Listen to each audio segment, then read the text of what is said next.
শৈলকুপায় truck চাপায় মানসিক প্রতিবন্ধী যুবকের প্রাণ গেল। ঝিনাইদহের শৈলকুপা উপজেলায় ট্রাকের চাপায় এক মানসিক প্রতিবন্ধী যুবক প্রাণ হারিয়েছেন। রবিবার আজ ভোরে শৈলকুপা হাটফাজিলপুর সড়কের ঝাউদিয়া সরকারি প্রাথমিক বিদ্যালয়ের সামনে এই সড়ক দুর্ঘটনার ঘটনা ঘটে।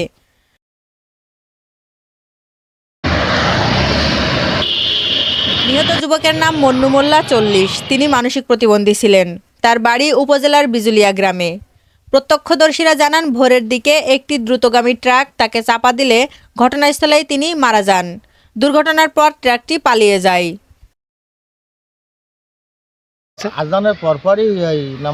খবর পেয়ে শৈলকুপা থানা পুলিশ ঘটনাস্থলে পৌঁছে মরদেহ উদ্ধার করেন। পরে প্রয়োজনীয় আইনি প্রক্রিয়া শেষে মরদেহ পরিবারের কাছে হস্তান্তর করা হয়।